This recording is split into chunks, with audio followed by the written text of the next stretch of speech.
হোসেন সাদ জিসান, আফিয়া আবিদা, অঙ্কুর পাল তীর্থ, শ্রুতি জলি, ঠান্ডা বেশি লাগতেছে না, গেছি ফ্যানগুলা কমাই দাও থেকে, ফরিদুজ্জামান, মাহিন ইসলাম, হাসিব রহমান, তিলোত্তমা পাল, দেখি কয়জন আজকে, জাফরিন হাসান, জেবা তাসনিয়া, অর্পণ, ইফাত জামিলা, স্নিগ্ধা, নাফিজা নাওয়ার নাফি, পূজা সরকার, তামান্না খান তুবা, সবাই সালাম দিয়েছে। ওয়ালাইকুম আসসালাম ভাইয়া। রৌনক জাহান, এ যে অর্ণব, শাহরিয়ার ইসলাম, শাহনাজ শ্রাবণী, হাবিব, শ্রুতি জলি, অর্পণ ভালো আছি ভাইয়া, লাবণ্য,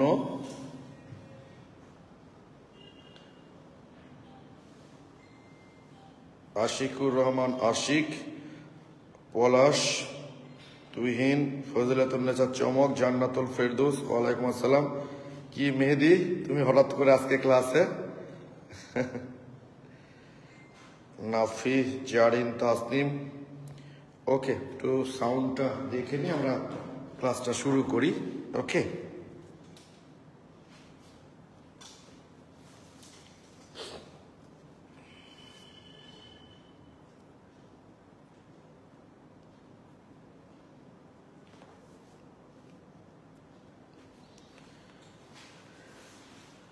ওই তো 50-60 জন, এর বেশি স্টুডেন্ট ক্লাসে থাকবে না, এটাই বিশাল ব্যাপার যে 50-60 জন স্টুডেন্ট দয়া করে ক্লাসটা করছে।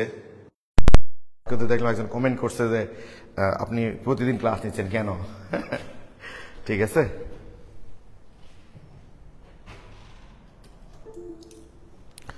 ওকে, একটু সাউন্ডটা চেক করে নিয়ে ক্লাসটা শুরু করব। ওয়ালাইকুম আসসালাম মেহেদি, কেমন আছো ভাইয়া? তুমি হঠাৎ করে ক্লাসে যে? মেহেদি আমার খুবই স্নেহের ছোট ভাই, ও ঢাকার ফার্ম গেটে কেমিস্ট্রি পড়ায় এবং দুর্দান্ত কেমিস্ট্রি পড়ায়ও। রাজশাহী ম্যাক্সিমাম ভালো স্টুডেন্টরা ওসব মেহেদিকে ঢাকায় বোধ হয় না ভাই। ওকে, সাউন্ডও বোধ হয় ঠিক আছে, আমরা তাহলে শুরু করছি। ওকে, আজকে তো মেনলি সলভ ক্লাস হবে, আর মাথায় রাখবা যে ব্রড প্রশ্নগুলো খুব ঝামেলার হবে না। তোমরা নিশ্চয় জানো যে এই অধ্যায় থেকে দুইটাই প্রশ্ন হওয়ার সম্ভাবনা বেশি, একটাও কখনো কখনো হয়। 2019-এ যেমন একটা হয়েছিল, এবং এক্ষেত্রে তোমরা অবশ্যই জাস্ট মানে সিকিউ তোমরা কমন পাবাই। আর আমি তো সাজেশনে দিব, তোমাদেরকে বলেছি যে ওই যে মূল সময়ের পর্যাবৃত্ত ধর্ম থেকে আয়নীকরণ শক্তি, ইলেকট্রন আসক্তি, তড়িৎ-ঋণাত্মকতা শেষ। সন্নিবেশ বন্ধনটা তো তোমাদের সিলেবাসে দেয় নাই। এবার সমযোজী বন্ধনের রূপগুলো আছে, সিগমা বন্ধন, পাই বন্ধন, সংকরণ, আর এর সাথে সম্পর্কিত বিষয়গুলো যেমন জ্যামিতিক গঠন, কোণের মান, এইটুকু। আর একটা গুরুত্বপূর্ণ টপিক যেটা গতদিন আমি নিয়েছি, সমযোজী যৌগের আয়নিক বৈশিষ্ট্য, এবং বিশেষ করে আয়নিক যৌগের সমযোজী বৈশিষ্ট্য। ঠিক আছে, আমার বিশ্বাস সিকিউগুলো নিয়ে তোমাদের খুব একটা প্রবলেম আসলে হবে না।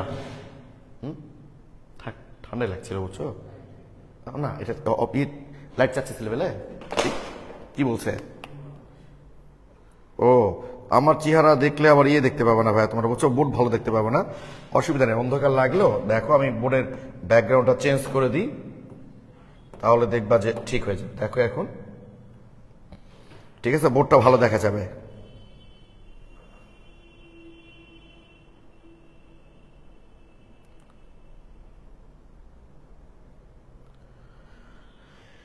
ওকে,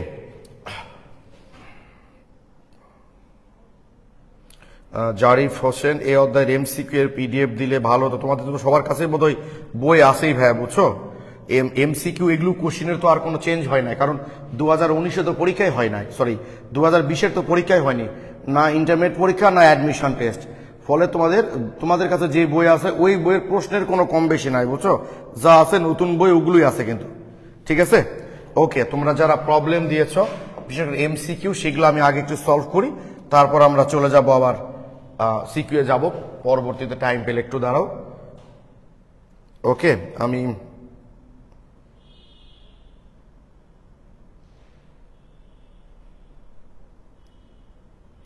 ওকে,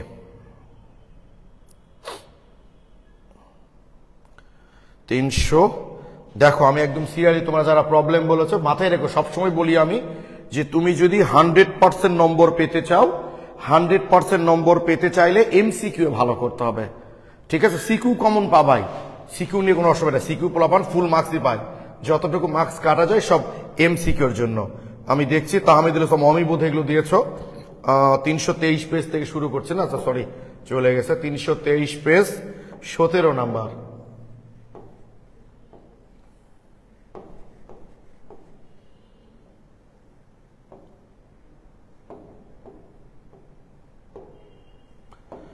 সৌতরা কি বলেছে, একটা পাই বন্ধন ভেঙে কি ঘটে, এইটা তোমরা সেকেন্ড ইয়ারের পোলাপান যেহেতু নিশ্চয় বিক্রিয়া তো করে দেখেছ।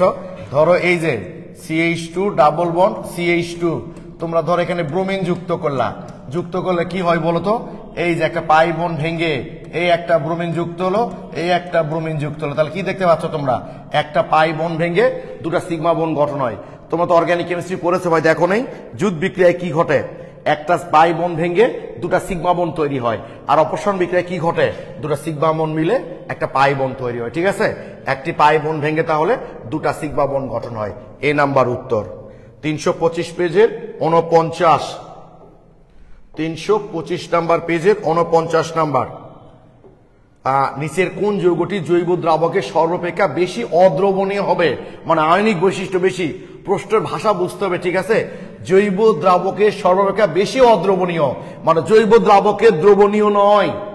তাহলে জৈব দ্রাবকে কারা দ্রবণীয় হয়, যারা সমযোজী, আর দ্রবণীয় নয় মানে আয়নিক, তার মানে আমার নেগেটিভ চার্জ অ্যানায়ন দেখে লাভ নাই, কারণ অ্যানায়ন গুলো সব আসলে একই, তাহলে ক্যাটায়নের চার্জও একই। তাহলে বলতো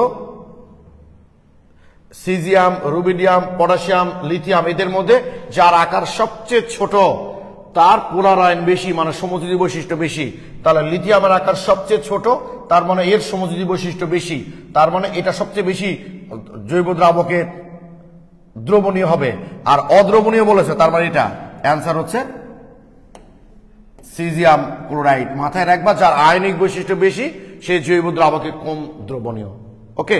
কারণ আয়নিক যৌগগুলা পোলার দ্রাবকে দ্রবণীয়, আর সমযোজী যৌগগুলো হচ্ছে জৈব দ্রাবকে দ্রবণীয়। হ্যাঁ কি বোর্ড বোঝা যাচ্ছে না? হ্যাঁ ও আচ্ছা, আমার ফেস না বলে অসুবিধা নাই। হ্যাঁ না না অসুবিধা নেই, মানে আমার দেখতে না পেলে অসুবিধা, সাউন্ড শোনা যাচ্ছে তো না? হ্যাঁ, অনেক জায়গায় তো অনেকে ক্লাস হয় যে না দেখে শুধু খাতাতেই লিখে ক্লাস হয়, বুঝছো, অসুবিধা নেই। ওই লাইটটা দিলে নাকি ওখানে ছটা পড়া, আচ্ছা দাও দাও দিচ্ছি, দাও তো ছটা পড়ে নাকি ওখানে, সেই জন্য অনেক সময় পোলাপান কমপ্লেন করে। 331 পেজের 117, 331 নাম্বার পেজের 117। কোনটি রঙিন যৌগ গঠন, কোন যৌগটি রঙিন?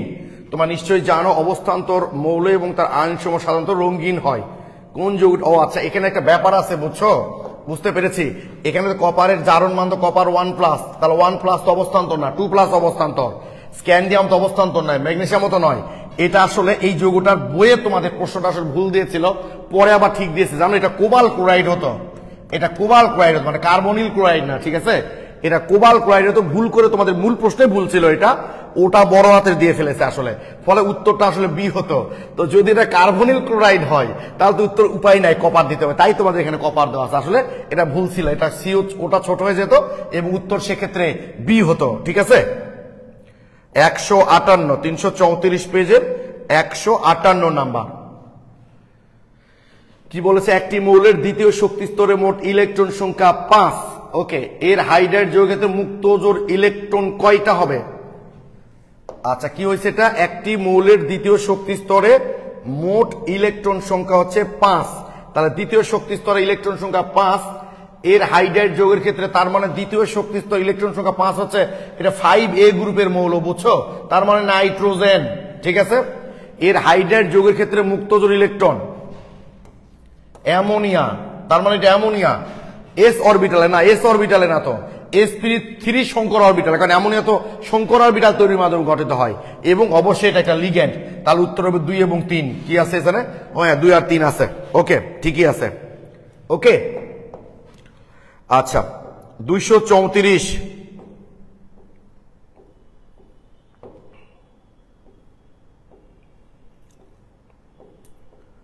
234 পি কিউ এবং আর মৌল তিনটির তড়িৎ ঋণাত্মকতার মান 2.1, 3.1, 3.4 এর নিচে তথ্যগুলো লক্ষ্য করো।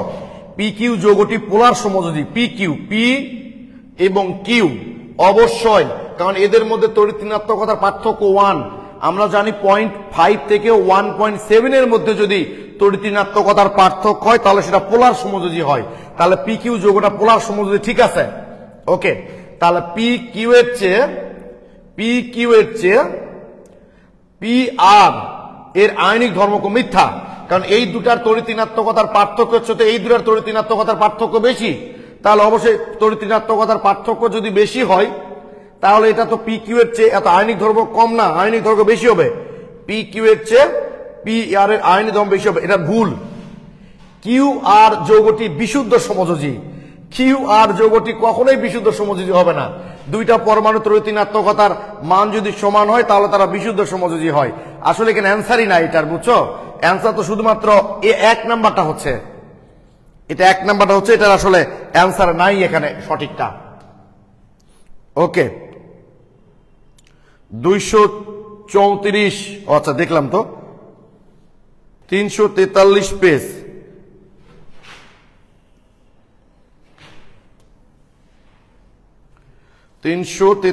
পেজের 3, 12, 14, 343 পেজের 3 নাম্বার। সমযোজী যৌগ সমযোজীর কোন বাক্যটি সঠিক নয়? সমযোজী যৌগ জৈব দ্রাবকের দ্রবণী, অবশ্যই সঠিক। সমযোজী যৌগসমূহের ভিন্ন ভিন্ন আকৃতি আছে। সমযোজী যৌগ বিদ্যুৎ পরিবাহী, মিথ্যা। সমযোজী যৌগের অনাঙ্ক কম, তার মানে কোনটি সঠিক নয়? বি নাম্বারটা সঠিক নয়। কি আছে আনসার ভাই এখানে? সি নাম্বার দেওয়া আছে, সমযোজী যৌগ বিদ্যুৎ পরিবাহী। ও না, সরি সরি সরি, সঠিক নয় বলেছে। সমযোজী যৌগসমূহ বিদ্যুৎ পরিবাহী না, তো সমযোজী যৌগসমূহ বিদ্যুৎ অপরিবাহী। কি সমস্যা ভাই এটা? 3 বলেছে না, না 40 পৃষ্ঠা, ঠিক আছে তো। ও 340 পৃষ্ঠার তো 234 হয়ে গেল তো, 343 পৃষ্ঠার 3, 12, 14। আচ্ছা আচ্ছা, এটা ভুল হয়েছে। হ্যাঁ 343 পৃষ্ঠা, সরি এটা না তো, 343 পৃষ্ঠা। আচ্ছা 343 পৃষ্ঠার, ও আচ্ছা, বন্ধনী ক্রম, বন্ধন ক্রম, এইটা আমি তোমাদের ফার্স্ট ইয়ারে পড়াইছিলাম, বুঝছো? এখন এটা পড়ানো হবে না, এটা অ্যাডমিশন টেস্ট, এটা তোমাদের লাগবে না ইন্টারমিডিয়েট পরীক্ষায়। এর বন্ধন ক্রম 3 হবে, ঠিক আছে? এটা এখন লাগবে না, এটা তো করানোই হয়নি। 12, সালফার পরমাণু চতুষ্পাশে বন্ধন সময়ের মোট ইলেকট্রন সংখ্যা কত? তাহলে বন্ধন সময়ের বলেছে, অর্থাৎ সালফার পরমাণু যখন বন্ধন তৈরি করবে তার চারিপাশে মোট কয়টা ইলেকট্রন থাকবে? তাহলে সালফার পরমাণু বৈশিষ্ট্য স্তরে ইলেকট্রন আছে মোট 6টা। সেই 6টা যদি আর 6টার সাথে বন্ধন তৈরি করে তাহলে কয়টা হবে? 12টা। তার মানে সালফার পরমাণুর চতুষ্পাশে মোট বন্ধন সময়ের ইলেকট্রন আছে 12টা, কারণ সালফারের বৈশিষ্ট্য স্তর আছে 6টা। সেই 6টা যদি সে আর 6টার সাথে বন্ধন তৈরি করে তাহলে কয়টা হবে? আলটিমেটলি 12টা হবে। এই জন্য অ্যান্সার হচ্ছে 12টা। ওকে, 12 নাম্বার হয়ে গেল। এরপর 14, কোনটি সমযোজী নয়? অবশ্যই ম্যাঙ্গানিজ অক্সাইড। ধাতু আর অধাতু মিলে না, বাকিগুলো তো সমযোজী, ঠিক আছে? এটা কি সমস্যা হলো? তাহমিদুল ইসলাম মমি আসো কিনা ভাই ক্লাসে জানি না। 345 পেজে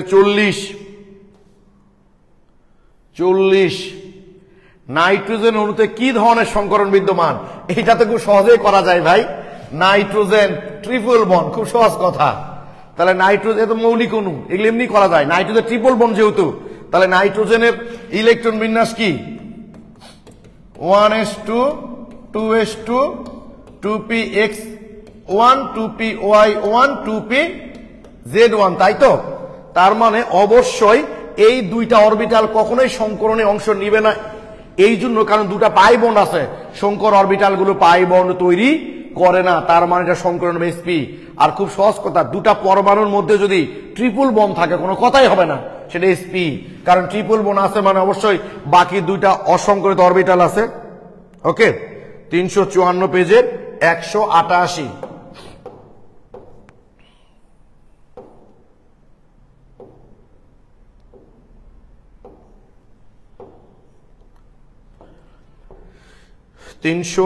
নম্বর পেজের 188।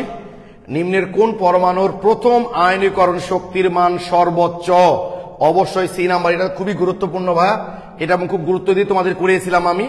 বাম থেকে ডানে গেলে আয়নীকরণ শক্তির মান বাড়ে। একই এর পারমাণবিক সংখ্যা হচ্ছে 3, এটার হচ্ছে 4, সরি এর হচ্ছে 21 লিখছে, ভুল লিখছে বুঝছো। এর হচ্ছে 3, এর হচ্ছে 5, এর হচ্ছে 7, এর হচ্ছে 8, এটা ভুল আছে। এটা লিথিয়াম 3 হবে, এটা ভুল লিখেছে। তো বাম থেকে ডানে গেলে আয়নীকরণ শক্তির মান বাড়ে, সেক্ষেত্রে এর সবচেয়ে বেশি হওয়ার কথা। কিন্তু তোমরা নিশ্চয়ই জানো যে 5 এবং 6 গ্রুপের মধ্যে 6 গ্রুপের মৌলসমূহের আয়নীকরণ শক্তি বেশি হওয়ার কথা থাকলেও 5 গ্রুপেরই বেশি আসলে। অর্থাৎ যেহেতু এখানে ওই যে অর্ধপূর্ণ অরবিটাল থাকে পি এর, এই জন্য সি নাম্বার উত্তর হবে। ঠিক আছে, এটা তো খুবই গুরুত্বপূর্ণ, এটা সিকিউর জন্য গুরুত্বপূর্ণ, এমসিকিউর জন্য গুরুত্বপূর্ণ। দেখবে এই মৌলগুলো উদ্দীপক দিবে, দিয়ে বলবে যে মৌলগুলোকে আয়নীকরণ শক্তির ক্রম অনুসারে সাজাও এবং সজ্জিতকরণে যুক্তি দেখাও। ঠিক আছে, 329 পেজের 101, তাই তো? এটা মেহেদি হাসান দিয়েছো না? 329 পেজের 101।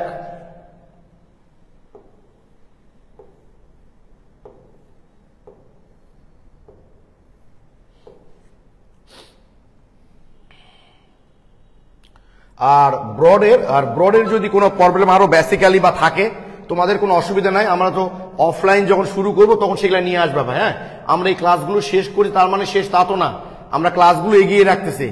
তো তোমাদের এই ক্লাসগুলো যখন আমরা অফলাইন, তোমরা তো জানো যে এই গ্রুপটার কিন্তু তোমাদের সেকেন্ড ইয়ারের ক্লাস গ্রুপে কিন্তু শেষ হয়ে গেছে। তো যেহেতু আমি তোমাদের এখন অফলাইনে শুধুমাত্র তোমাদের বলেছি যে শর্ট সিলেবাস যেহেতু পড়াচ্ছি আমি 2 পেপারটাই পড়াবো তোমাদের, তো যেহেতু হুট করে বন্ধ হয়ে গেল এই জন্য ক্লাসগুলো এগিয়ে রাখার জন্য কিন্তু আমরা অনলাইন অতিরিক্ত ক্লাস নিয়েছি। যখন আমাদের অফলাইন শুরু হবে তখন কিন্তু অনলাইন এই গ্রুপে আর ক্লাস হবে না কি, ঠিক আছে? তো সেই সময় তোমাদের যার যার যে বিভিন্ন প্লটর যদি ছোটখাটো কোনো বিষয় আরো ভিতর থেকে প্রবলেম থাকে তখন তোমরা সলভ করে নিও ভাই, কোনো অসুবিধা নেই, আমি অবশ্যই তখন তোমাদের সলভ করে দিব। হ্যাঁ, আর বুঝতে পারছো তোমাদের এই গ্রুপের স্টুডেন্টের ক্লাসের আগ্রহ অনলাইনে খুবই কম, এই যে মাত্র ক্লাস করছে 65 স্টুডেন্ট। ওকে, জাস্ট অফলাইন যতদিন না হচ্ছে ততদিন আমরা এই গ্রুপে ক্লাসটা চাই। এবং কালকে একজন অবাক লাগলো, আমার একজন স্টুডেন্ট সে কমেন্ট করেছে যে প্রতিদিন ক্লাস নিচ্ছেন কেন, অথচ গতকালের ক্লাসটা কিন্তু তার আগের দিনের ক্লাস ছিল। আমি রাজশাহী ছিলাম না জন্য গতকালকে নিয়েছি, বরং আরো তোমাদের চাওয়া উচিত যে ক্লাস হোক, বসিত আছে বাসায়, আর তো কোনো ইয়ে নাই। বাট দেখো তাহলে মানে ব্যাপারটা এরকম যে মানে ক্লাসটা যেন আমি আমার প্রয়োজনে নিচ্ছি আর কি। ঠিক আছে, আর আরেকটা বিষয় ভাই বুঝছো, তুমি ধরো একটা টিচারের সঙ্গে সরাসরি কথা বললা, তোমার এই কথাটা শুধু টিচার শুনলো, বাট টিচার বলে কোনো কথা নেই। যে কোনো মানুষকে তুমি যখন সামাজিক যোগাযোগ মধ্যে কোনো কমেন্ট করবা একটু সাবধানে করবে, এই জন্য যে তোমার কমেন্টটা কিন্তু সবাই দেখবে। আমরা অনেক সময় কমেন্ট করার সময় একটা সিনিয়র মানুষকে কমেন্ট করি, বাট যেমন মানে মাস্টার গ্রুপে একটা ছেলে দেখলাম, ও পরে অবশ্য বলছে ভাই বুঝতে পারছি এটা একটু করে দেন তো। আমাদের ইউনিভার্সিটিতে ফার্স্ট ইয়ার যখন ছিলাম, আমাদের হরেন্দ্রনাথ রায় স্যার আমাদের ফ্রেন্ড বল স্যার একটু করে দেখান। স্যার বলছে ডাস্টার মারবো, মানে ডাস্টার ফেলেই মারছিল সম্ভবত স্টুডেন্টটাকে, যে একজন টিচারকে তুমি বলছো ইউনিভার্সিটি ফার্স্ট ইয়ারে পড়ো, যে একজন টিচারকে তুমি বলতেছো করে দেখান, তো একটু কথাগুলো কি বিনয়ের সঙ্গে বলা যায় না? তো জাস্ট মানুষের কিন্তু এই বিহেভিয়ার এগুলো তার ক্যারিয়ারের উপরও অনেকটা ইফেক্ট ফেলে, এটা মাথায় রাখতে হবে। মানে তুমি যখন সামাজিক যোগাযোগ মাধ্যম করে লিখবা বলবা একটু ইয়ে করে লিখবা যে সবাই তো দেখছে এটা আসলে। আর বিনয়তার মাঝে আসলে খারাপ কোনো কিছু নাই, বিনয়ী মানুষকে সবসময় মানুষ পছন্দ করে, এটা মাথায় রাখবা। যে মানুষ যত বিনয়ী তাকে মানুষ তত বেশি পছন্দ করে। ওকে,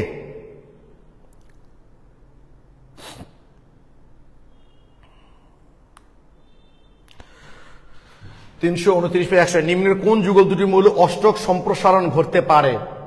আসলে কিছু বলার নেই, আমরা জানি সাধারণত 2 এবং 3 গ্রুপে অষ্টক সংকোচন হয়, 5 এ 6 এ 7 অষ্টক সম্প্রসারণ হয়।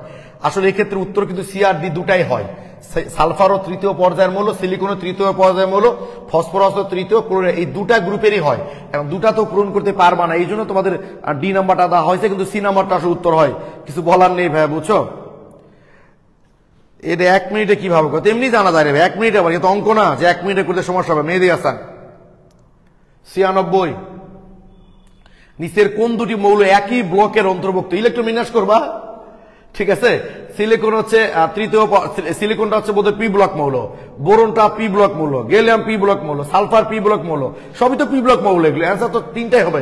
ইলেকট্রন বিন্যাস করবা, করে দেখবা কোন মৌলের ইলেকট্রন বিন্যাস করে সর্বশেষ ইলেকট্রনটা যে ব্লকে যায় সেটা সেই ব্লক মৌল। করোনার সম্পর্ক তোমাদের নাই আসলে, এটা লাগবে না, ঠিক আছে আপাতত। 97 কোন অক্সাইড সবচেয়ে বেশি, এই অক্সাইডের প্রকৃতিটা তোমাদের সিলেবাসে দেয় না, তুলে নিয়েছে। যদি এটা খুব সহজেই বলা যায় ক্লোরিনটা হবে, কারণ বাম থেকে ডানে গেলে তার অক্সাইডের পর্যায় সারণীর সবচেয়ে বামের যে মৌলগুলো আছে তাদের অক্সাইড গুলো হচ্ছে তীব্র ক্ষারধর্মী, সবচেয়ে ডানের যারা আছে তারা হচ্ছে তীব্র অম্লধর্মী, মাঝের গুলা নিয়ে ঝামেলা, কখনো মৃদু ক্ষারধর্মী হয়, কখনো মৃদু অম্লধর্মী হয়, কখনো উপধর্মী হয়। তো সবচেয়ে ডানে তো ক্লোরিন আছে, বোঝাই যাচ্ছে এটা সবচেয়ে তীব্র অম্লধর্মী, কি ঠিক আছে, সবচেয়ে তীব্র অম্লধর্মী। যেহেতু তোমাদের এই অম্লীয়টা অক্সাইডের প্রকৃতিটা তোমাদের সিলেবাসে দেয়নি, নতুন সিলেবাসে 327 পেজ, এভাবে উল্টা পাল্টা করে দিবা না, বুঝছো, সিরিয়ালে দিবা জিনিসগুলো। অনলাইনে সলভ করছো না, সরাসরি না তো। 75 নাম্বার, এম এল ওয়াই অপেক্ষা এর এলটা কি, তোমাকে আগে মৌলগুলো শনাক্ত করে নিতে হবে ভাই, বুঝছো। NH2 তার মানে এটা হচ্ছে 2A গ্রুপের মৌল, মানে 2 নাম্বার গ্রুপের মৌল, ধরে নাও যে কোনো একটা মৌল ওটা। তারপর হচ্ছে এমটা হচ্ছে কি, ধরো ও এটা বলেই দিয়েছে তো যে NH25 3.2, তার মানে 2A গ্রুপের ওটা, এটা হচ্ছে 2A গ্রুপেরই পরের স্তরেরটা। NH2 তার মানে তড়িৎ ঋণাত্মকতা হচ্ছে 3.2, কার তড়িৎ ঋণাত্মকতা 3.2 গো, হ্যালোজেন ক্লোরিন মনে হয় এটা ক্লোরিন, ঠিক আছে। তাহলে আর এইটা ক্লোরিন, এর চেয়ে এটা কম, এইটা সম্ভবত তাহলে কি হবে, অক্সিজেন সালফার না। একটু তড়িৎ ঋণাত্মকতার মানগুলো দেখো তো ভাই, কোনটা কোন মৌল, তাহলে বুঝতে পারবা। একটু তড়িৎ ঋণাত্মকতার মানটা আমি দেখে নিই, দাঁড়াও।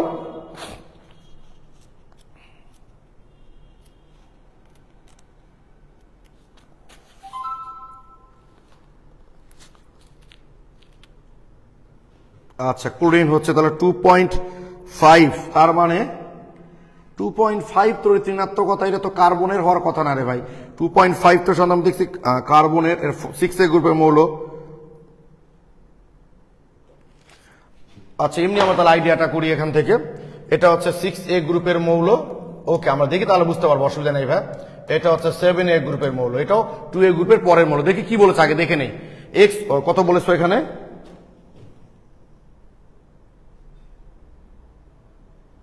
ঠিকই বলেছো ভাই, ওরা কোন বই হয়তো পেয়েছে দিয়ে দিয়েছে ওখান থেকে, আমরা একটু দেখে নিই, দাঁড়াও। তাহলে এক্স ওয়াই যৌগটির প্রকৃতি, এক্সটা তাহলে কি, এক্সটা হলো 6A গ্রুপের মৌল, আর ওয়াইটা হলো 7A গ্রুপের মৌল। XY2 তার মানে ধরো XY, এটা যদি ধরো ক্লোরিন হয়, এটা ধরে নাও তুমি অক্সিজেন, এক্স ও LY2, সরি পুষাত LY2 বলেছে। তাহলে এলটা হচ্ছে কি, তোর এটা যদি ক্যালসিয়ামই হয় তাহলে LY2, তাহলে এটা যদি ক্লোরিন হয় তাহলে ক্যালসিয়াম করে ধরে নাও, এটা ক্যালসিয়াম, এটা অপেক্ষা এমটা কি ভাব, এত এর গলনাঙ্ক বেশি, অবশ্যই গলনাঙ্ক বেশি, বুঝতে পারছে নাও, হ্যাঁ লাগবে না, মৌল না জানলেও চলবে।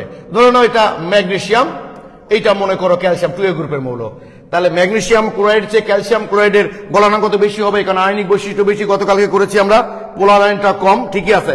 পানিতে দ্রাব্যতা বেশি, অবশ্যই সময় ধর্ম মিথ্যা, সময় যদি ধর্ম কম হবে, তাহলে 1 আর 2 অ্যান্সার কি, ক্লিয়ার কি? এটা না জানলেও চলবে, কোনটা কোন মৌল এটা না জানলেও চলবে। দেখো এটা ধরে নাও যেটা ম্যাগনেসিয়াম 2A গ্রুপ, এটা তাহলে ক্যালসিয়াম, ধরে নাও এটা ক্লোরিন, তাহলে ম্যাগনেসিয়াম ক্লোরাইড আর ক্যালসিয়াম ক্লোরাইড চেয়ে এর যেহেতু পোলার আয়ন কম, আকার বড় ক্যালসিয়ামের, ফলে আয়নিক বৈশিষ্ট্য বেশি, ফলে দ্রাব্যতা বেশি, গলনাঙ্ক বেশি, সমযোজী বৈশিষ্ট্য হচ্ছে কম হবে। ওকে, 77 এই চ্যাপ্টার না ভাই, এটা রাসায়নিক পরিবর্তন হতে ভুল করে এখানে দেওয়া পড়ে, 4র্থ অধ্যায়। 77 নাম্বার 4র্থ অধ্যায়, ঠিক আছে, এটা এই অধ্যায়ের না, এটা 4র্থ অধ্যায়। 80 আয়নিক যৌগের জন্য প্রযোজ্য স্থির তড়িৎ বল, অবশ্যই কার্বন টেট্রাক্লোরাইড একটা অপোলার দ্রবক, এখানে কোনো আয়নিক যৌগ দ্রবীভূত হবে না। দ্রবণ তাপ ইজিক্যাল টু হাইড্রেশন তাপ, হ্যাঁ এটাও সঠিক, 1 আর 3 আনসার, এটা তোমরা 4র্থ অধ্যায় গেলে জানবা। দ্রবণ তাপ, হাইড্রেশন তাপ, ল্যাটিস তাপ। আচ্ছা হাইড্রেশন আর ও জানো তো তোমরা তৃতীয় অধ্যায়, ওফ তোমাদের সিলেবাসে নাই, সরি এটা তোমাদের সিলেবাসে নাই ভাই, তাহলে এখানে এই কোশ্চেনটা দিবে না, এটা সিলেবাসে নাই তোমাদের। যারা ফার্স্ট ইয়ারে পড়েছো তারা মনে করার কথা, না হলে বাদ দিও আপাতত। 86 কোন বললাম অক্সাইডের অম্ল ধর্মের প্রকৃতি। ওকে, এটা তো নিরপেক্ষ, অবুধর্ম অক্সাইড জানো, এটা তো নিরপেক্ষ, এটা তো ক্ষারীয়, তাহলে সিলিকন ডাই অক্সাইড হবে, এটা অম্লধর্মী। এটা তোমাদের নাই, কিন্তু এটা তো জানার কথা তোমাদের। ও 86 বলেছ, আমি 87 দেখছি। কোন যৌগটি সম্ভব নয়? তাহলে অ্যালুমিনিয়াম নাইট্রেট তো অবশ্যই সম্ভব। নাইট্রোজেন, এটা তো খুব সহজে ভাই, নাইট্রোজেন, এটা প্রশ্ন আছে ব্রডে যে নাইট্রোজেন পেন্টাক্লোরাইড গঠন করে না, কিন্তু ফসফরাস করে কেন? 89 তৃতীয় পর্যায়ের প্রথম 4টি মৌলের কোন ধর্মটি ক্রমাগতভাবে বৃদ্ধি পায়? পারমাণবিক অবশ্যই হ্রাস পায়। আয়নীকরণ শক্তি কোন ধর্মটি ক্রমাগতভাবে বৃদ্ধি পায়? ক্রমাগতভাবে তো বৃদ্ধি পায় না ভাই এটা, কারণ ওই যে প্রথমে বাড়ার কথা একটা কমে যায়, গলনাঙ্ক হবে অ্যান্সার। ওকে, ওই যে 2 আর 3 গ্রুপে ব্যতিক্রম হয় না, ক্রমাগতভাবে তো বাড়ে না, বাড়ার কথা কিন্তু কমে যায়। 331 পেজের 120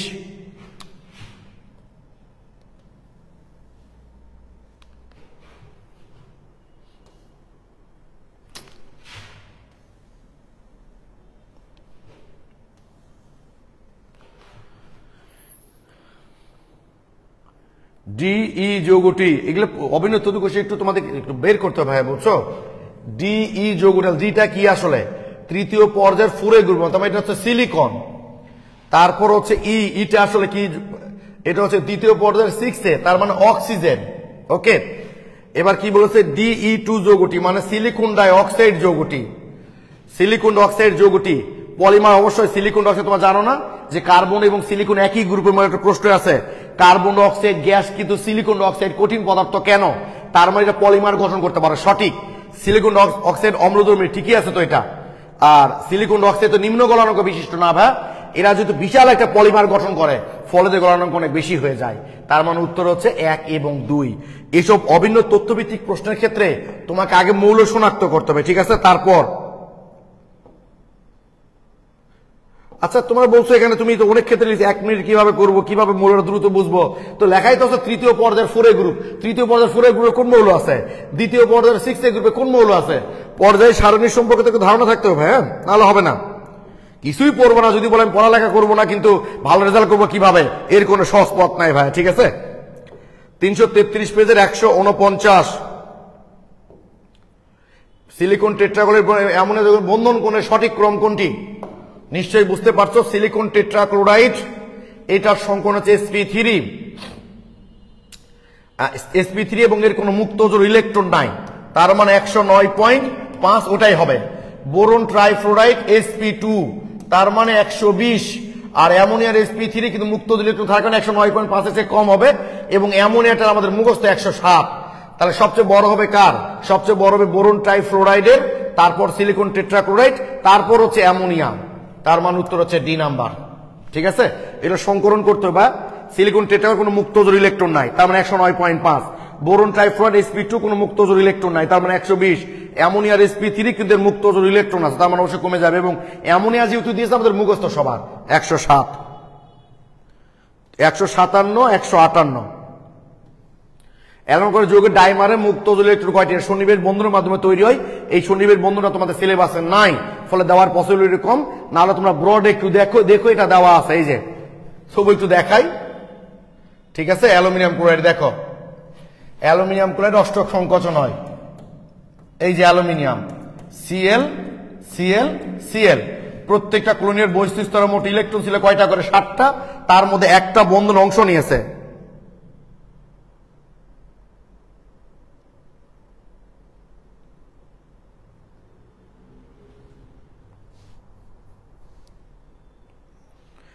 শ্রুতি জল, কোনটা যে আছে আর কোনটা যে নাই, না তো ভাই এটা তো প্রবলেম হওয়ার কথা না, কোনটা আছে কোনটা নাই। সিলেবাস দেখলে তো বুঝতে পারবা যে কোনগুলো আছে আর কোনগুলো আসলে নাই। আচ্ছা, তাহলে এই যে প্রত্যেকটা ক্লোরিনের 3টা করে মুক্ত জোড় ইলেকট্রন, প্রত্যেকটা ক্লোরিনের 3টা করে মুক্ত জোড় ইলেকট্রন। এইবার যে ঘটনাটা ঘটে, আরেকটা ক্লোরিন ডাইমার যেহেতু বলেছে 2টা অণু, ডাইমার 2টা অণু, তো এই যে এই ক্লোরিনটা এর একটা মুক্ত ইলেকট্রন এর সাথে শনিবের বন্ধন তৈরি করে, এর একটা মুক্ত ইলেকট্রন এর সাথে শনিবের বন্ধন তৈরি করে। তাহলে মোট কয়টা হচ্ছে? 1 2 3 4 5 6। তাহলে প্রত্যেকটা ক্লোরিনে ছিল আমাদের কয়টা করে? 3টা করে। তাহলে 318টা হওয়ার কথা। কিন্তু এই যে এর একটা যে শনিবের বন্ধন দ্বারা ডাইমার তৈরি করে, তাই উত্তর হচ্ছে 16টা। শনিবের বন্ধনটা তোমাদের সিলেবাসে যেহেতু নাই, ফলে এটা ইন্টারমিডিয়েট পরীক্ষায় দেওয়ার সম্ভাবনাটা আসলে কম। ওকে, 158 একটি মৌলের বলে দিলাম, এটা তো বলে দিলাম ভাই। আচ্ছা, তাহলে অবস্থা 360 পেজের 295, 360 নাম্বার পেজের 295।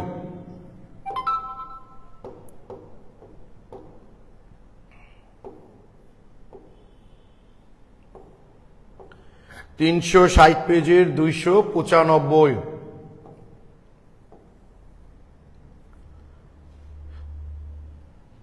ও এইগুলো একটু মনে রাখতে হয় ভাই, বুঝছো? এইগুলো একটু মনে রাখতে হবে ভাই। তারপর 332। আর আরেকটু অ্যাডমিশনে যখন করবা আরেকটু ডিপলি করবা তখন। 332 কোন গ্রুপের মৌল? এটা আমি ঠিক করে দিয়েছি, বুঝছো? এটা ভুল আছে, এটা সি নাম্বার উত্তর হবে। কত আছে এখানে? 332। এটা ভুল আছে, হ্যাঁ অমি, এটা ভুল আছে ভাই। 332 উত্তর সি হবে। ওকে, এটা অবশ্য তোমাদের নাই, কোন প্রশ্ন এগুলা দিবে না ইন্টারমিডিয়েট পরীক্ষায়, এগুলা দিবে না। 365 পেজের কত? 25 19। আচ্ছা, 365 পেজ।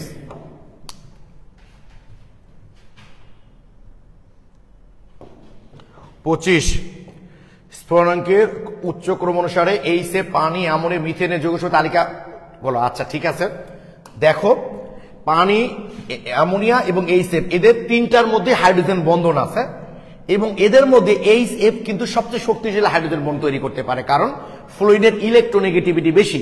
কিন্তু এইচএফ এর একটা হাইড্রোজেন আছে, বা অক্সিজেনের সাথে দুটা হাইড্রোজেন আছে, এর চেয়ে এর হাইড্রোজেন বন্ধন শক্তিশালী, কিন্তু পানির সংখ্যা বেশি, তাই স্ফুটনাঙ্ক সবচেয়ে বেশি হবে পানির। ক্লিয়ার? এইচএফ এর হওয়ার কথা ছিল, কিন্তু এইচএফ এর হাইড্রোজেন বন্ধন শক্তিশালী, কিন্তু এখানে একটা অণুতে একটা হাইড্রোজেন বন্ধন তৈরি হয়, বাট এখানে তৈরি হয় দুইটা। এই বেশি হাইড্রোজেন বন্ধন থাকার কারণে পানির স্ফুটনাঙ্ক এইচএফ এর চেয়ে বেশি। এরপর এইচএফ স্বাভাবিক, এরপর অ্যামোনিয়া। বলবা ভাই অ্যামোনিয়ার তো তিনটা আছে হাইড্রোজেন, কিন্তু তিনটা থাকলে তো হবে না, ওর নাইট্রোজেনের ইলেকট্রোনেগেটিভিটির মান যা বড় কম। তারপর হবে মিথেন। এইটা হচ্ছে উত্তর।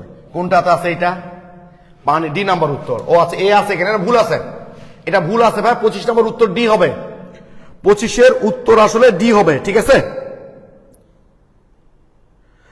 তোমাদের অনেক কিছু নাই, অবশ্য ঠিকই বলেছো হাসিব, তোমাদের অনেক কিছুই নাই। আর কিন্তু 2022-এর যারা পরীক্ষার্থী আছে এদের কিন্তু অনেক কিছু আছে, আমি তোমরা দেখলে বুঝবা, এদের প্রায় সবই আছে। তোমাদের না, একটু কম্পেয়ার করলে বুঝতে পারবা। দেখো এই যে আমি তোমাদের কিন্তু মোটামুটি যা আছে সিলেবাসে সবই দেখিয়েছি। এই যে দেখো, তোমরা নিজেরা দেখলেও বুঝতে পারবা। জাস্ট ইলেকট্রন বিনা এসপি ডি ব্লক মৌল কি, আর এই যে পর্যায়বৃত্ত ধর্ম ছিল, এই তিনটা ইম্পর্টেন্ট, এই তিনটাই শুধু আছে। ওইটুকু ছিল মৌলসমূহের পর্যায়বৃত্ত ধর্ম থেকে, আর অরবিটা ওইটুকু আছে, আর সমযোজী যোগের আইন যেটা বললাম গতদিন। এই যে দেখো পর্যায় সারণী বিভিন্ন মৌলের অক্সাইডের ধর্ম দেখো নাই, ঠিক আছে? তারপর হচ্ছে সন্নিবেশ সমযোজী বন্ধন দেখো তোমাদের সিলেবাসে নাই। তারপর হচ্ছে ভ্যান্ডার ওয়ালস বল তোমাদের সিলেবাসে নাই। হাইড্রোজেন বন্ধনের গুরুত্ব তোমাদের সিলেবাসে নাই। জৈব যৌগের অজৈব যৌগের নামকরণ এটাও তোমাদের সিলেবাসে নাই, বুঝছো? বাট তোমাদের থেকে কিন্তু আবার 22-এর যারা স্টুডেন্ট তাদের কিন্তু আবার একটু বেশি আছে, একটু দেখো তাহলে বুঝতে পারবা। 22-এর এই যে দেখো, এদের এখান থেকে কিন্তু সব দেওয়া আছে, এই যে সব দেখছো, মৌল অক্সাইড ধর্ম পর্যন্ত। জাস্ট যেগুলো বাদ আছে এগুলো কোনো না, পিএইচ পিওইচ আমরা এমনি এখানে পড়াই না, এগুলো চতুর্থ অধ্যায়ে গিয়ে আমরা পড়াই, ঠিক আছে ভাই? সঙ্গে সবই আছে। যা শনিবের বন্ধনটা এদেরও বাদ দিয়েছে অবশ্য, ভ্যান্ডাস বলটা এদেরও বাদ দিয়েছে, এই যে ঠিক আছে, তোমাদের চেয়ে একটু বেশি আছে। ওকে, হ্যাঁ অঙ্কুর পাল তীর্থ, অ্যাডমিশনের জন্য তো অবশ্যই সব পড়া ভালো, কিন্তু গভর্নমেন্ট কখন হুট করে ইন্টারমিডিয়েট পরীক্ষার টাইম দিয়ে দেয়, তাই এই কারণে তোমাদের আগে ইন্টারমিডিয়েট পরীক্ষার প্রিপারেশন নিয়ে থাকাটা বেটার। তাহলে এই তোমরা মোটামুটি যেগুলো প্রবলেম আমাকে বলেছিলা ভাইয়া সেগুলো সলভ করেছে। আর তোমরা দেখলাম কিছু স্টুডেন্ট বিভিন্ন বই থেকে, আমি তোমাদের গ্রুপে ওগুলো করেছি, মানে কি বলে অ্যাপ্রুভ করেছি যে তোমরা নিজেরা আলোচনা করতে পারো, কিন্তু বিভিন্ন বই থেকে প্রবলেম দিলে না, এখানে অনলাইনে সলভ করাগুলো একটু কঠিন। তোমরা অফলাইনে যখন আসবা তখন অবশ্যই আমরা এগুলো সলভ করবো। ওকে, তাহলে আগামী বুধবার দিন নিশ্চয়ই দেখেছো তোমরা যে কখন আমি টাইমটা দিয়েছি, যে আমি তোমাদের লিঙ্কটা। হ্যাঁ অর্ণব, কি কোশ্চেন দিয়েছিলা ভাই একটু বলো তো, একটু দেখি কি কোশ্চেন দিয়েছিলা তুমি।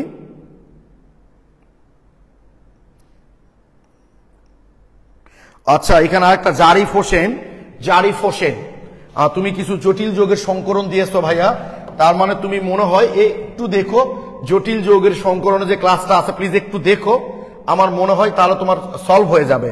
এই যে তুমি যেমন এই যোগগুলো দিয়েছো জানো, এই যে K3 Fe CN6, ঠিক আছে, এখানে আয়রনের জারণ মান কত বের করলে +3 বের হবে, তাহলে আয়রনের জারণ মান এখানে +3 26, তাই তো, তাহলে 3D5, যেহেতু সায়ানাইড হলো একটা স্ট্রং ফিল্ড লিগ্যান্ড, তাহলে কি হবে বলো তো এক্ষেত্রে 2 3 4 3D, তারপর হচ্ছে কি 4S, তারপর হচ্ছে 4P, তারপর হচ্ছে 4D, ঠিক আছে। প্রথম অবস্থান্তর সিরিজের কোন কোন অরবিটাল সংকরণ শুনে 3D 4S 4P 4D, এটা হলো আমাদের আয়রনের ইলেকট্রন বিন্যাস। তো যেহেতু এখানে সায়ানাইড একটা স্ট্রং ফিল্ড লিগ্যান্ড, ফলে প্রথম থেকে ইলেকট্রন গুলো আমাদের জোড়ায় দিব আমরা, ঠিক আছে। এই যে এটা হলো প্যারাম্যাগনেটিক, 6টা লিগ্যান্ড আছে, তাহলে 1 2 3 4 5 6, তাহলে কি হবে সংকরণ D2sp3, এই তো হয়ে গেল ভাইয়া। তারপরেরটা তুমি কোবাল্ট দিয়েছো অ্যামোনিয়া, এটাও তাই strong field ligand, ammonia strong field ligand. তারপর প্লাটিনাম দিয়ে দিয়েছো তুমি একটা, এই যে প্লাটিনাম, তো প্লাটিনামের আকার বড়, কেন্দ্রীয় মৌলের আকার বড় হলেও প্রথম থেকে জোড়ায় যাবে, তবে এটা তোমাদের ইন্টারমিডিয়েট পরীক্ষায় দিবে না, এটা বিশেষ করে যারা ইঞ্জিনিয়ারিং অ্যাডমিশন দিবা তাদের এই যৌগটা লাগবে। আমি কনফিডেন্ট, প্রায় 1 ঘন্টার একটা ক্লাস আছে তোমাদের জটিল যৌগের সংকরণ, ওইটা যদি তোমরা ক্লাসটা খুব গুরুত্ব দিয়ে দেখো তাহলে আমার মনে হয় না ভাইয়া প্রবলেম হবে।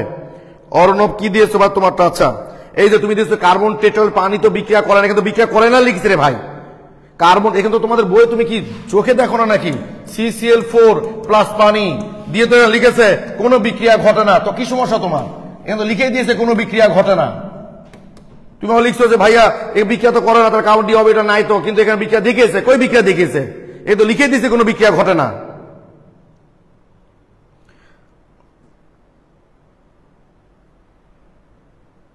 তারপর কি দিয়েছো এটা, তৃতীয় পর্যায়ের মৌল সোডিয়াম অ্যাসিড। আচ্ছা নিম্ন উত্তর দাও, এদের মধ্যে কোন মৌলের সচরাচর প্রাপ্ত আয়নিক যৌগ উৎপন্ন করতে পারে? অবশ্যই সোডিয়াম, সোডিয়াম সচরাচর আয়নিক বন্ধন গঠন করে। ম্যাগনেসিয়াম কোন সাধারণত অণু হিসাবে পাওয়া যায়, অণু হিসাবে কাদের পাই? তখন তো আমরা সালফারটাকে অণু হিসাবে পাই, সালফার, ফসফরাস, ক্লোরিন, অর্থাৎ কাদেরকে অণু হিসাবে পাই আমরা?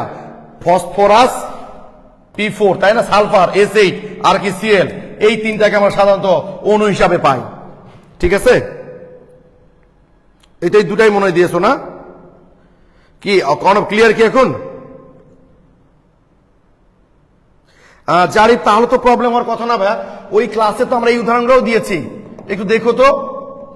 অর্ণব বুঝতে পেরেছো ভাই এখন তুমি? এই যে এই যৌগগুলো তো আমরা দিয়েছি, এই যৌগ তো উদাহরণ দেওয়া আছে, দেখো তুমি ফুল ক্লাসে, তুমি মনে হয় এইটুকু দেখে ঘাবড়ে গেছো নাকি? তোমাদের বইয়ে দেওয়া আছে এইটুকু, মানে আমি উদাহরণ দিয়েছি, এইটা দিয়েছি, আরে একই জিনিস তো। এর মধ্যে তো আয়নিক বন্ধন গঠন হয়, আর সংকরণ তো আয়নিক যৌগের রূপ না, সংকরণটা হচ্ছে সমযোজী বন্ধনের রূপ, বা আর সন্নিবেশ তো এক প্রকার সমযোজী বন্ধনই, তাই এইটুকুর মধ্যে সংকরণ বের করা হয়। কি অর্ণব বুঝে তুমি দুটা প্রশ্ন দিয়েছো ভাই, একটা হলো ওই যে কার্বন টেট্রাক্লোরাইডটা পানির বিক্রিয়া নাই লেখা আছে, আর একটা হচ্ছে দেখিয়ে দিলাম তো আর কি। ওকে, তাহলে এই মোটামুটি, তাহলে আমরা আশা করছি, আমি জানি তোমরা পরীক্ষা খুব বেশি দিবে না, হয়তো সর্বোচ্চ যে কয়জন ক্লাস করে 40-45 জন সেই কয়জন পরীক্ষা দিতে পারো। আচ্ছা দাও, এই কয়জনের জন্য আমার পড়ানো, তাহলে আগামী বুধবার দিন তোমাদের এক্সাম, বুধবারে কিন্তু তোমাদের ক্লাসটা হবে না, যেহেতু বুধবার দিন তোমরা এক্সাম দিবা, নেক্সট ক্লাস আবার শনিবার দিন আমি তোমাদের গ্রুপে নোটিশ করবো। ওকে, সবাই ভালো থেকো, সুস্থ থেকো, সবার জন্য শুভকামনা রইল। আসসালামু আলাইকুম।